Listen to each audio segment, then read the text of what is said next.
Health workers belonging to the Joint Health Sector Union, JHSU, are threatening to down tools on April the 18th if the federal government fails to meet their demands. The union had on March the 15th issued a 31-day ultimatum to the federal government to fulfill the collective bargain signed with JHSU last year. The president of the union, Joy Joshua, says it is time for government to address the undue favor accorded medical doctors against other health workers. As Nigeria joins the rest of the world to mark the World Meteorological Day, the Nigerian Meteorological Agency, NIMET, is asking operators in the agricultural and other socio-economic sectors to adhere to weather predictions in order to minimize losses associated with weather-related hazards. The Director General of NIMET, Professor Abubakar Mashi, explains that the seasonal rainfall prediction constitutes a decision support tool for Nigerians as it provides critical information to enhance purposeful planning. And that's all from Abuja. Back to you, Ijoma. Thanks a lot, Linda. A professor of chemistry, Babajide Alo, is asking the Lagos state government to create energy from the years of waste piled up at the Olusosun dump site. The professor was reacting to the government's plan to convert the dump site to a recreational park after a recent fire outbreak, which was said to have been caused by a large amount of methane gas from the waste. Our correspondent, John Mekwa, reports. It's over a week since fire started at Olusosun dump site in Ojota area of Lagos. By now, it is common knowledge that the fire was not started by anyone or deliberately. It was just chemical reaction from the waste. Now, unfortunately, the people driving around here, living around here, and working around the old toll gate area have to live with the consequences of the smoke, which has been continuous since Wednesday, the 14th of March, 2018. Windows are now permanently shut. Residents cannot afford to ventilate their rooms. Visibility is low. Headlights have to be on even on bright sunny days. Drivers have to be extra careful to avoid collision. Next door to the dump site, the mechanic village, which is almost as old as the dump site, has grown comfortable in the neighborhood. But with the fire, the government has decided to lock it up. The over 40 plots of land, which is normally the workplace for not just automobile mechanics, but welders and other relative artisans, is now closed. A lot of our property are inside, so we are unable, even though firefighter coming out, the water tanker we bring in, they cannot have access to go there now. While they worry about their property, the government says it is more concerned with their health. Chemical content of the smoke is not good for human people to breathe it in, and they on their own just trying to eke a living. Moving on, the Lagos state government has said that Olusosun will remain shut down and subsequently the dump site will be made into a recreational center. However, experts advise otherwise. Our hope that all that waste in that dump site will go away, that hope is a mirage. Indeed, part of what can be done with Olusosun is to set up these material recovery facilities, waste to energy, and start excavating the waste in Olusosun to those facilities and let them turn them into useful products.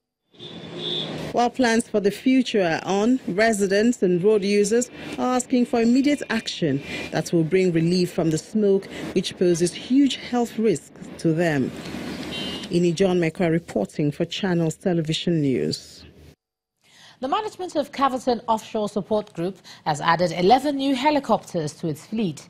The new additions will be deployed to the Escravos area to support the aviation logistics for the NNPC Chevron joint venture. Caverton says it will continue the tradition of safety in all of its operations. The protocol list is drawn from frontiers of business community, executives in the oil and gas, finance, aviation, royal fathers and government functionaries joining Nigeria's leader in aviation logistics offshore, Caverton, as it unveils a fleet of new birds. But first, let's hear how Caverton arrived here. We're really good at what we do. We have a great business model.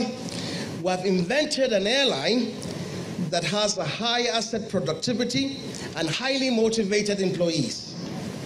We are becoming famous for running an efficient, reliable, on-time operation on all our contracts.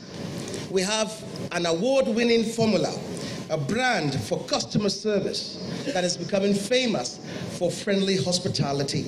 Riding on the back of its safety records and drive, Caverton has partnered Belk Helicopters, who are reputable for their workhorse machines in the sky, capable of operating in extreme climates. The places and the atmospheres and the environments that you'll operate these aircraft are tough, but with the support and with the resources that you have in place, you will be successful in bringing and being successful for Chevron. What you have demonstrated in terms of winning the contract to provide this service to Chevron is a manifestation of the resilience, the business focus to make sure that your business thrives in Nigeria. Caverton has moved up the ladder, accounting for 80% of aviation logistics, with a recent expansion to carry out services for NNPC Chevron at the Escrobos area, which informs the acquisition of these 11 helicopters. And the determination from him is really what brought about this, and his determination to excel in whatever he's doing. Young people are now realizing their dreams with me monitoring them and ensuring that we do the right thing with safety and ensuring that the service is properly given. When deployed from April 1st, 2018, 800 passengers will be airlifted daily. There will be 40 to 60 takeoffs and landing, amounting to about 100 to 130 hours of operation. Caverton reassures on integrity, trust, and safety, anchored out of Nigeria and supported with a strong local content capacity. Let's take a look at some business news now. Here's Kayode Okikiolu.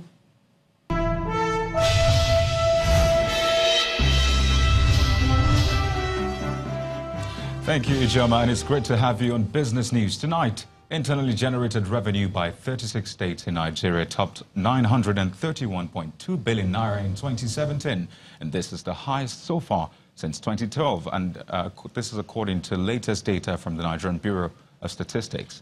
Now, this figure also represents a 12.04% increase from the 831.19 billion naira generated in 2016. Similarly, total revenue generated by states at the end of half year of 2017 was put at 432.65 billion naira compared to 409.09 billion naira in the first half of 2017. About 31 states recorded growth in internally generated revenue, while 5 states, which include Akwa Ibom, Anambra, Bauchi, Oshu, and Taraba, recorded declines at the end of 2017 fiscal year.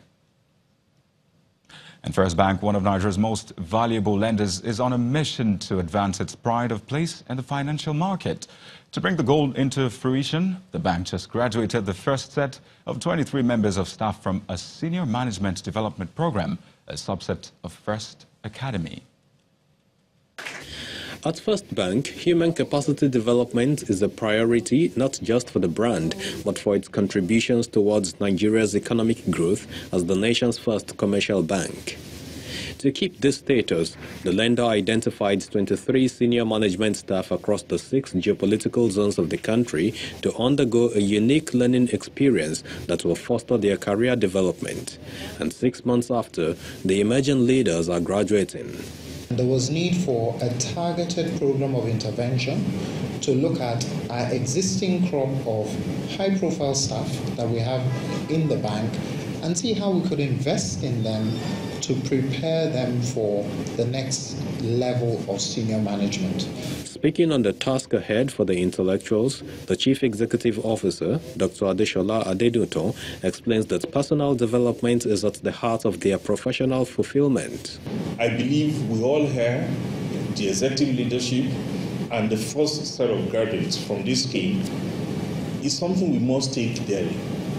We must take it as a personal challenge to ensure that you, with our support and guidance and mentoring, you successfully transition into general management over and above your narrow functional or technical area of specialization, which is SMDPO1. So help me God. And with the pledge, a lot is now expected of these privileged few selected along the strategic business units of the bank. Within First Bank, we have a broad base of people who have potential, and I think this is an opportunity for me to pass on all that I have learned and make sure that I'm building the future of the bank. When you have a world-class program and you have graduates who excel in a world-class program, what it says to us is that we're on the right path. So these guys and the subsequent ones that we're going to enroll on the program will be deployed to very critical part of the institution, especially those jobs, those roles that are quite important and impactful from a strategy delivery perspective. The Senior Management Development Program offers a link between leadership and learning, one expected to launch these principal managers into their full potentials. Elsewhere, Tier 1 lender UBA has finally released its full-year earnings results for 2017, indicating a not-too-impressive performance against the previous year. According to the bank's financial statement, net income for 2017 increased to 132 billion naira from 108.78 billion naira, while total comprehensive income slipped to 58.10 billion naira from 74.43 billion naira posted in 2016. The bank's profit before tax also lowered to 53.83 billion naira from 57.64 billion naira, while profit after tax fell to 42.43 billion naira from 47.54 billion naira. Meantime, the company's board of directors have proposed a final dividend of 0.65 naira per share for the 2017 financial year.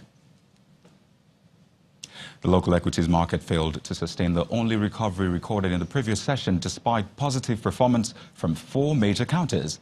Teniola Shoboale has a summary of Friday's trading activities.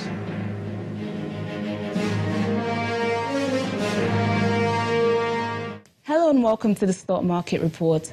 Short-term investors at the Nigerian Stock Exchange wasted no time to cash in on the only gain recorded on Thursday, which pulled back the market in the red today.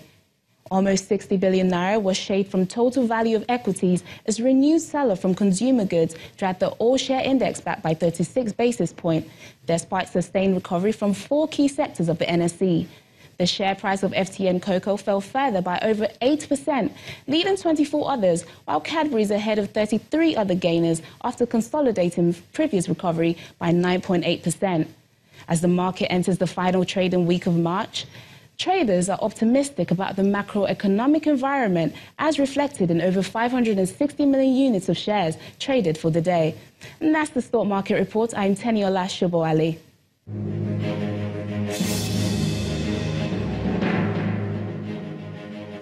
Thank you, Teniola. Now, major world stock markets end Friday's session mostly negative, as increased concerns of a possible trade war between the United States and China dampens global investor sentiment.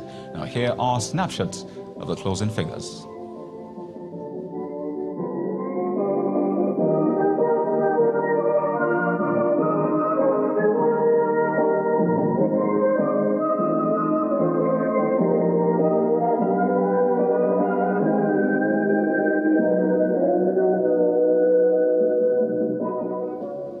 And there you have it, business news. I am Kayode Okikiolu.